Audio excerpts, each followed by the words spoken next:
नमस्कार दोस्तों, the mathematics YouTube channel पर आपका फिर से स्वागत है। आज हम आपके लिए अलजेब्रा की सीरीज़ में सेकंड वीडियो लेकर आए हैं। इससे पहले वाले वीडियो में हमने बाइनरी ऑपरेशन और कुछ डेफिनेशंस के साथ साथ ग्रुप तक क्लियर किया था।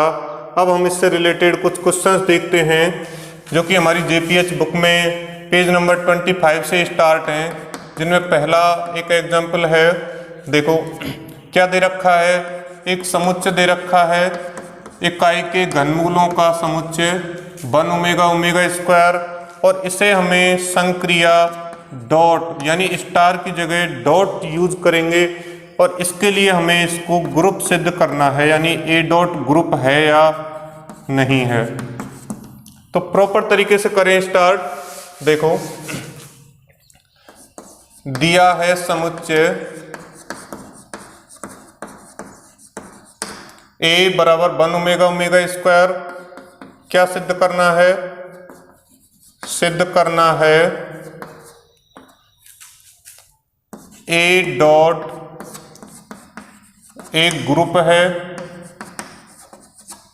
देखो करते कैसे हैं। सबसे पहले हम जो समुच्चय दे रखा है अगर वो परिमित है और उसकी एक संक्रिया सारणी बन सकती है तो पहले उसको बनाते हैं। ये क्या होती है, यहां गुणन के लिए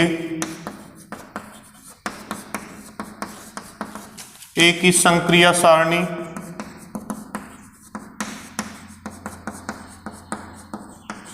देखो जितने भी अवयव हैं उनको इस तरह से लिख दो। 3 थे, 3 ऊपर लिख दिए, तीनों को नीचे लिख दो, एक डॉट यहाँ पे लगा दो।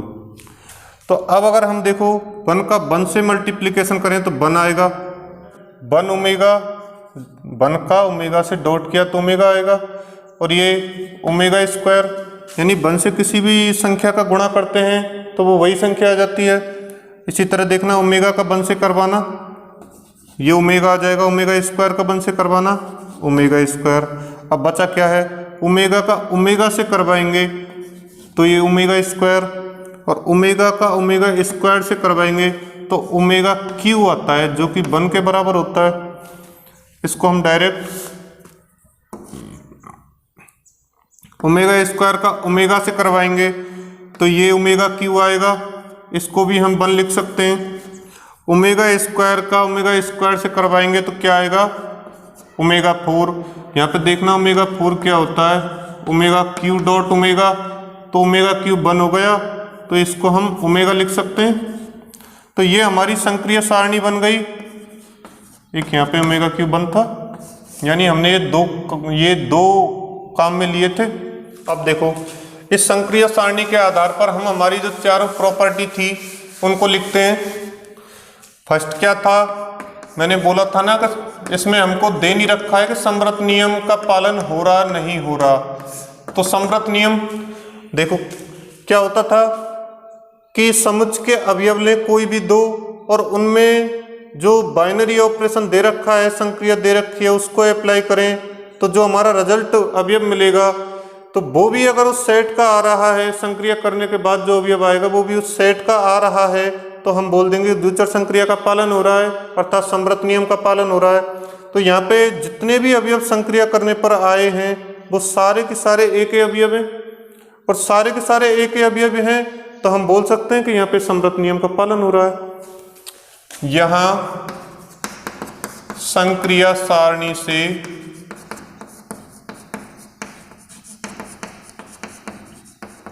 स्पष्ट है कि सारणी का प्रत्येक अवयव समुच्चय ए का अवयव है।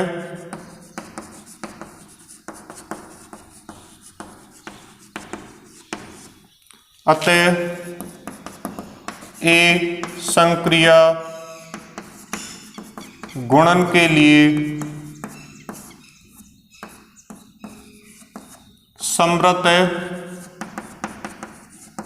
या इसको इस तरह लिख दो। अतः एक गुणन संक्रिया के लिए समृद्ध है। इसमें सेकंड प्रॉपर्टी थी हमारी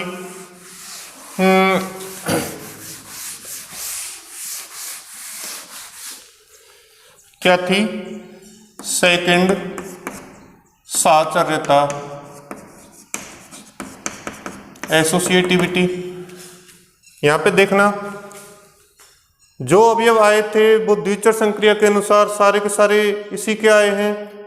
अब हमारे जो 1 ओमेगा और ओमेगा स्क्वायर हैं, ओमेगा को हम नॉर्मली देखते हैं तो एक कॉम्प्लेक्स नंबर ही तो है, जो हमारे -1 प्लस माइनस √3 आयोटा अपॉन 2 की फॉर्म में होते हैं, जिनमें एक प्लस वाला ओमेगा होता है, माइनस वाला ओमेगा स्क्वायर होता है। तो कॉम्प्लेक्स नंबर, और कॉम्प्लेक्स नंबर के लिए हम बोल चुके हैं C प्लस और C डॉट 0, C0 डॉट की अशून्य सम्मिश्र संख्याओं का समुच्चय गुणन संक्रिया के साथ ग्रुप बनाता है। तो यहाँ पे साहचर्य नियम का पालन भी होता होगा, तो हम इसको डायरेक्ट इसमें अप्लाई कर सकते हैं। यहाँ पे तो ना जीरो का झंझट है ना कोई और, तो डायरेक्ट लिख सकते हैं क्योंकि सम्मिश्र संख्याएं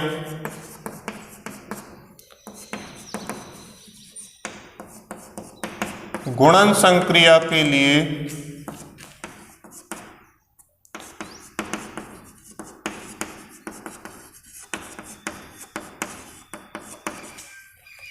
साहचर्य नियम का पालन करती हैं।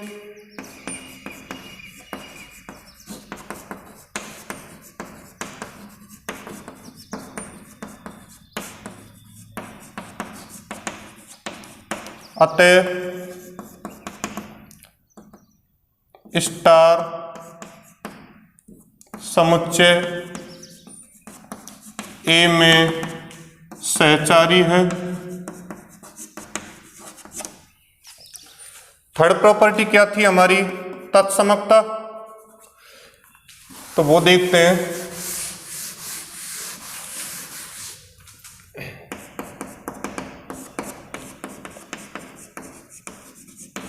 ये संक्रिया सारणी बनाने से अगर जहाँ पे भी पॉसिबल हो रही है संक्रिया सारणी, तो सबसे पहले उसको ही बनाओ, क्योंकि जो सारी प्रॉपर्टी हैं इससे देखने से बहुत आसानी से देख सकते हैं। तो देखो तत्समकता, यहाँ पे देखना ऐसा कौन सा अवयव है जिससे गुणा करने पर और अवयवों पर कोई फर्क नहीं पड़ रहा। तो देखना 1 का गुणा अगर हम 1 से करें तो 1 आया, 1 का गुणा ओमेगा से किया तो ओमेगा आया, 1 का गुणा ओमेगा स्क्वायर से किया तो ओमेगा स्क्वायर आया। प्रॉपर्टी क्या थी? ए स्टार ई बराबर ए बराबर ई स्टार ए, यानी दोनों साइड से करके देखें तो उल्टा कर लो। ये 1 को लो, 1 इस 1 का इस 1 से किया तो 1 आया, ओमेगा का 1 से किया तो ओमेगा आया, ओमेगा स्क्वायर का 1 से किया तो ओमेगा स्क्वायर आया। तो यहाँ पे हम देख रहे हैं जो 1 है वो तत्समक अवयव की तरह व्यवहार कर रहा है। यहाँ सारणी में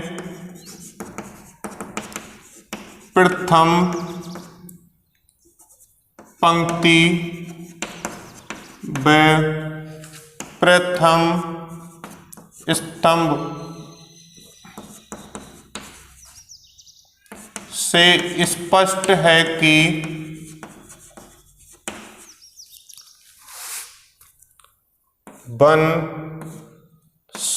गुणन संक्रिया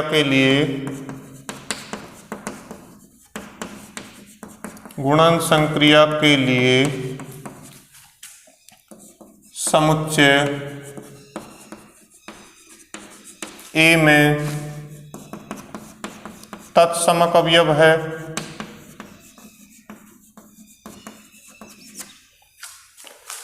तो तत्समक अवयव हो गया। अब हम प्रतिलोम अवयव और देखते हैं। प्रतिलोम अवयव क्या होता है कि कोई भी अवयव उसके संगत ऐसा अवयव दो जिससे यहाँ पे संक्रिया गुणन है, तो उस अवयव से गुणा करने पर तत्समक अवयव आ जाए। तो देखना इसमें तत्समक अवयव 1 है, तो 1 कहाँ कहाँ आ रहा है, यानी 1 का 1 से गुणा करने पर 1 आ रहा है, यानी 1 का प्रतिलोम खुद 1 ही है। ओमेगा का किससे गुणा करने पर 1 आ रहा है? ओमेगा स्क्वायर से। तो ओमेगा का प्रतिलोम अवयव ओमेगा स्क्वायर हो गया। उल्टा देख लो, ओमेगा स्क्वायर का यहाँ पे ओमेगा ओमेगा से गुणा करने पर बना रहा है। तो यहाँ पे ओमेगा स्क्वायर का प्रतिलोम अवयव ओमेगा हो गया। तो इस तरह से हम एक चीज़ और देख सकते हैं कि अगर ए का प्रतिलोम अवयव बी है तो बी का प्रतिलोम अवयव ए होता है। तो इसको यहाँ से किस तरह लिखेंगे,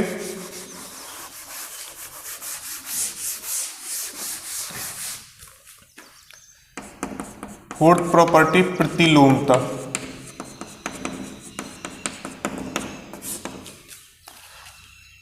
यहाँ संक्रिया सारणी से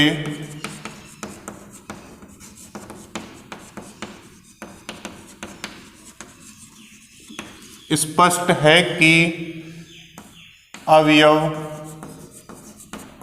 1 ओमेगा ओमेगा स्क्वायर के प्रतिलोम अवयव क्रमशः देखना 1 ओमेगा स्क्वायर कोमा ओमेगा है। तो चारों प्रॉपर्टी हो गई। अब यहाँ पे और देख सकते हैं हम, देखना ये विकर्ण है, ये एक मैट्रिक्स बन रही है सारणिक टाइप में। तो ये विकर्ण है उसका, यहाँ पे देखना इधर जिस तरह है ओमेगा ऐसे ही इधर है। तो ये जो सारणी है यहाँ पे ये हमारी विकर्ण के सापेक्ष सममित है। तो यहाँ हम ये प्रॉपर्टी भी लिख सकते हैं कि क्रम विनिमेयता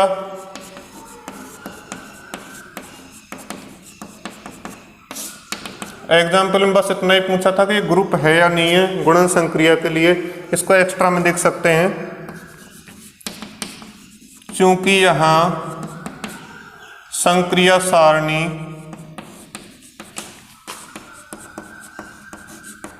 मुख्य विकर्ण के सापेक्ष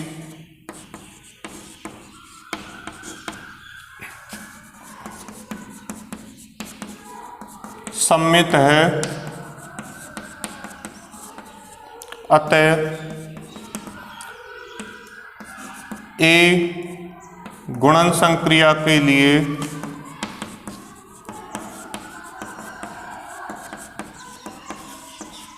क्रम विनिमेय है।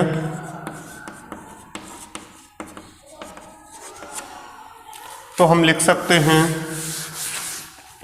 अतः स्पष्ट है कि अतः उपरोक्त सभी नियमों से स्पष्ट है कि ए डॉट एक आबेली ग्रुप है।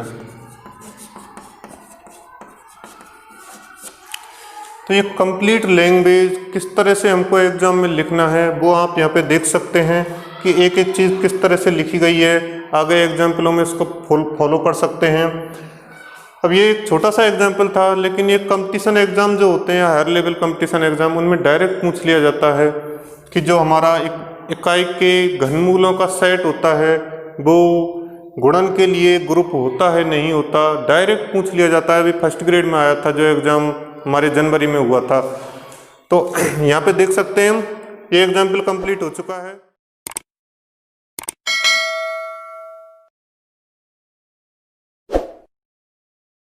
नेक्स्ट देखते हैं। नेक्स्ट इस बुक का सेकंड एग्जाम्पल और थर्ड एग्जाम्पल बिल्कुल इसी जैसे हैं, तो इनको रिपीट करने की बजाय यहाँ पे आप बुक से हेल्प ले सकते हैं। बाकी नोट्स में इनको और अच्छी तरह सिंपल लैंग्वेज में लिख के भी दिया जाएगा हमें हमारे द्वारा। तो अब हम फोर्थ एग्जाम्पल देखते हैं। ये क्या है, एक समुच्चय दे रखा है G जिसमें ABCD क्या है, ये 4 मैट्रिक्स हैं 1 0 0 1 B 0 1 -1 0 C -1 0 0 -1 एंड D है 0 -1 1 0। और हमसे पूछ रहा है कि जो ये समुच्चय G है वो मैट्रिक्स गुणन के लिए ग्रुप है या नहीं है। मैट्रिक्स गुणन के लिए क्रमबिन में ग्रुप है या नहीं है। तो आइए अभी अब हमें यहाँ पे मैट्रिक्स की फॉर्म में दे रखे हैं तो उनको उसी तरह से हैंडल करेंगे, बाकी सारी प्रोसेस वही की वही होनी है। देखो एक सिमेट्रिक वे में कैसे लिखते हैं इसको,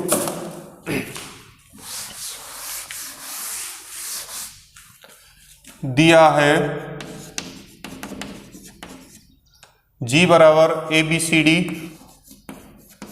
जहां A क्या थी हमारी आइडेंटिटी मैट्रिक्स, B क्या थी 0 1 -1 0, C क्या थी आइडेंटिटी मैट्रिक्स में माइनस लगा दिए थे वो, और D ये 0 -1 0 1। तो ये इस तरह हमारी 4 मैट्रिक्स दे रखी थी। सिद्ध क्या करना था हमें, सिद्ध करना है G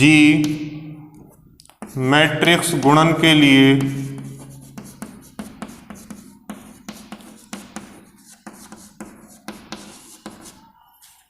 एक क्रमबिन में ग्रुप है।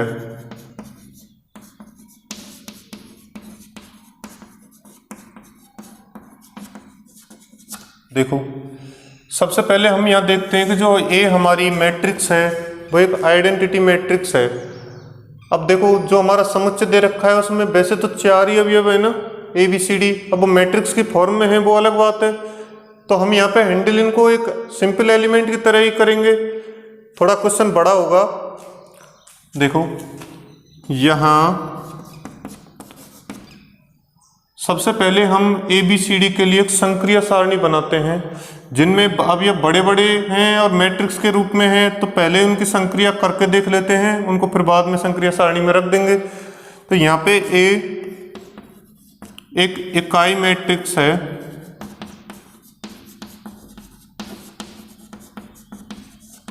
इकाई मैट्रिक्स है तो देखना A से अगर हमने मल्टीप्लाई किया तो क्या आएगा आइडेंटिटी मैट्रिक्स, और वो वापस A ही है।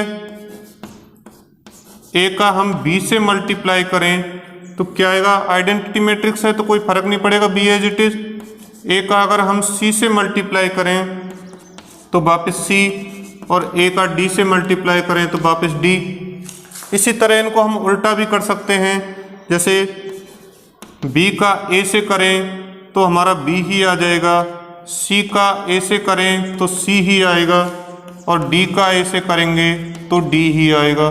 तो यानी हमारी कुछ संक्रियाएं बच गई, हम डायरेक्ट लिख सकते हैं इनको। इसके साथ ही अब देखो A की तो सारी प्रॉपर्टी हो गई, अब B की और करते हैं, ऊपर करते हैं इनको लिख लो एक बार।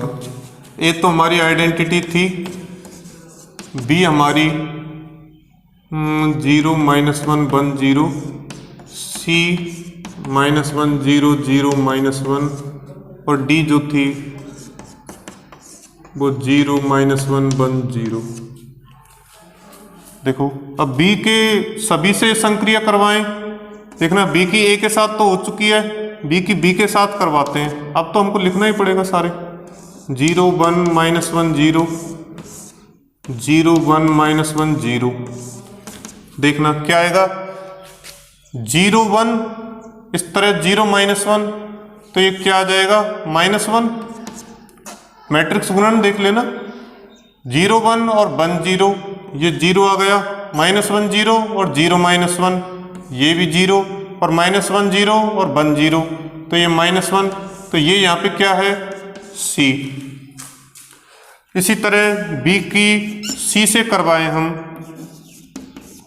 तो क्या आएगा, देखना पहले B को लिखो 0 1 -1 0, C को लिखो -1 0 0 -1,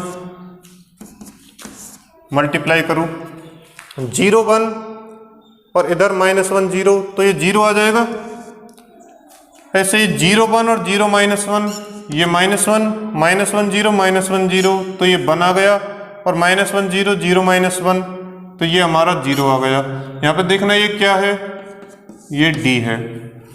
ऐसे ही बी का डी के साथ करवाएंगे तो क्या आएगा, बी को लिखो 0 1 -1 0, डी को लिखो 0 -1 1 0, ये क्या आएगा 0 1 और 0 1, ये 1 आ गया। ऐसे ही 0 1 और -1 0, 0 -1 0 और 0 1, ये भी 0 -1 0 -1 0, ये 1, तो यहाँ पे ये ए आ गया। तो हमारा बी के साथ ए करने पर तो बी आया था, ऐसे ही बी के साथ बी करने पर सी आ गया, बी के साथ सी करने पर डी आ गया, बी के साथ डी करने पर ए आ गया। ऐसे ही हम देखो सी के लिए ए तो निकाल लिया था, बी सी डी, ऐसे डी के लिए डी बी डी सी और डी डी, इन सबको निकाल के दिखाना है यहाँ पे। तो मैं इनको डायरेक्ट टाइम बचाने के लिए और लिख रहा हूँ। देखो ये सारे आ जाएंगी वैल्यू, तो हमारे पास संक्रिय सारणी बनेगी। वो क्या बनेगी, मैं ये बुक में से लिख रहा हूँ, आप देख लेना सॉल्व करके। ये डॉट हम मैट्रिक्स गुणन के लिए लिख रहे हैं, तो यहाँ पे A B C D, A B C D, तो हमारी ए का ए से मल्टीप्लिकेशन करने पर ए ही आया था, ए का बी से बी, सी और डी, यानी ए का करने पर एज इट इज आए थे बी सी डी, बी का बी से करने पर हमारा सी आया था, बी का सी से करने पर डी आया था, और बी का डी से करने पर ए आया था। इतना तो हमने कर लिया था। इसके बाद अगर इनको करके देखेंगे आगे, तो सी का ए से करने पर सी आता है, सी का बी से करने पर डी, और सी का सी से करने पर ए, और सी का डी से करने पर बचा हुआ बी, यानी चारों पूरे तो करने। डी का ए से करने पर डी आ गया, डी का बी से करने पर हमारा ए आएगा, डी का सी से करने पर बी आएगा, और डी का डी से करने पर सी आएगा। इनमें देखो टाइम बचाने के लिए अगर हमसे पूछ रहा है कि क्रम विनिमय ग्रुप सिद्ध करो, और सिद्ध करने वाली कोई चीज़ पहले से वो होती तो है ये, तो यहाँ पे हमें दिखाना होता है। तो हमें ये ध्यान रखना चाहिए कि जो हम मुख्य विकर्ण देखते हैं उसके ऊपर जो अवयव आए हैं वो ही सेम नीचे आएंगे। तो ये एक हमारी काउंटर चेक का तरीका है, हमने कहीं प्लस माइनस की गलती करके क्वेश्चन गलत तो नहीं कर दिया है, या तो यहाँ पे आप देख सकते हैं। अब सारी की सारी प्रोसेस जो हमने लास्ट एग्जाम्पल में लिखी थी वही की वही लिखनी है, जिसमें फर्स्ट समवर्त नियम के लिए वही कंडीशन है। डायरेक्ट लिख देंगे हम कि यहाँ सारणी से स्पष्ट है कि सारणी का प्रत्येक अवयव समुच्चय जी का अवयव है, अतः हम बोल देंगे कि जो समुच्चय जी है वो मैट्रिक्स गुणन के लिए समवर्त है। ऐसे ही सिंपल लैंग्वेज है, लास्ट एग्जाम्पल में जो थी वही एज इट इज उतार सकते हैं। सेकंड थी हमारी साचर्यता। अब इसमें थोड़ा सा दिमाग लगाने वाली चीज़ है कि वैसे तो समान क्रम की जो मैट्रिक्स होती हैं उनमें साचर्य नियम का पालन होता है। यहाँ पे लिख भी देंगे, देखो सारणी से स्पष्ट है कि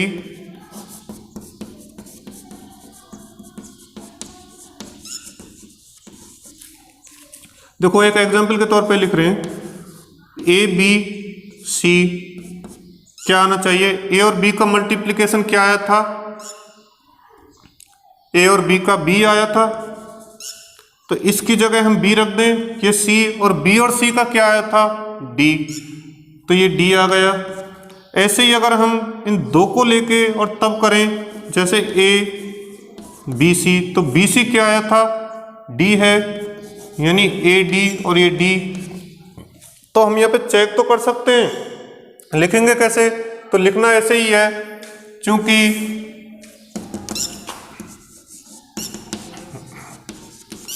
समान क्रम की मैट्रिक्स के समुच्चय में साचर्य नियम का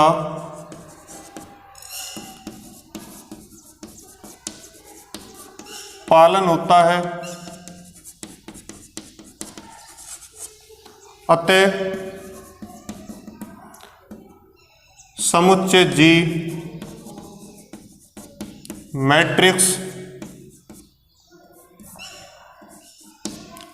मैट्रिक्स गुणन के लिए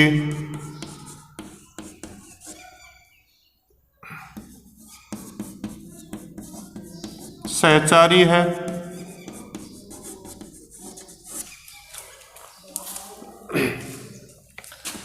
तो ये हमारी साचर्यता वाली प्रॉपर्टी हो गई। अब इसमें हम थर्ड देखेंगे, तत्समकता। वही हमारी पिछले वाले एग्जाम्पल में जो था, यहाँ संक्रिय सारणी से स्पष्ट है कि सारणी का प्रथम स्तंभ और प्रथम पंक्ति दोनों की दोनों एज इट इज आ रही हैं मल्टीप्लिकेशन करने पर। तो यहाँ पे हम बोल सकते हैं, यहाँ संक्रिय सारणी से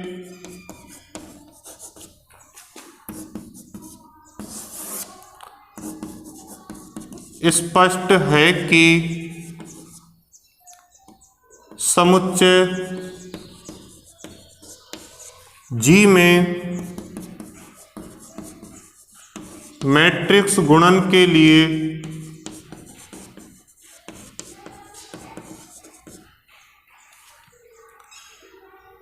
तत्समक अवयव ए है। यह हम स्पष्ट देख सकते हैं, क्योंकि ए के साथ दोनों साइड से संक्रिया करवाने पर हमें यहाँ पे वही मैट्रिक्स एज इट इज प्राप्त हो रही है। तो ऐसे ही अगर हम फोर्थ देखें प्रतिलोमता, तो उसको कैसे देखते हैं? सबसे पहले ये देखो, इस सारणी में एक कहाँ पे आया है, 4 आए हैं। तो पहला एक का ए से मल्टीप्लिकेशन करने पर ए आया है, तो ए का प्रतिलोम खुद ए ही हो गया।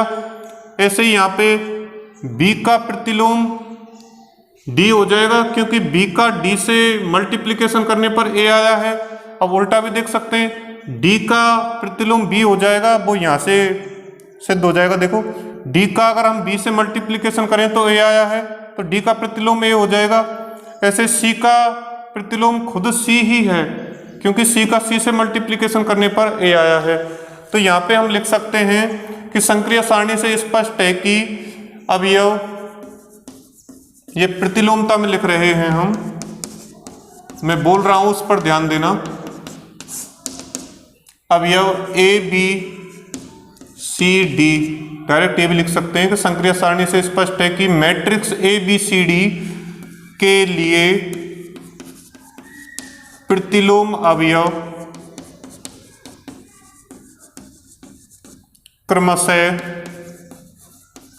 देखना, ए के लिए ए, बी के लिए डी, सी के लिए खुद सी और डी के लिए बी, ये हो गए। अब लास्ट वाली प्रॉपर्टी क्या बची हमारी? क्रम विनिमेयता।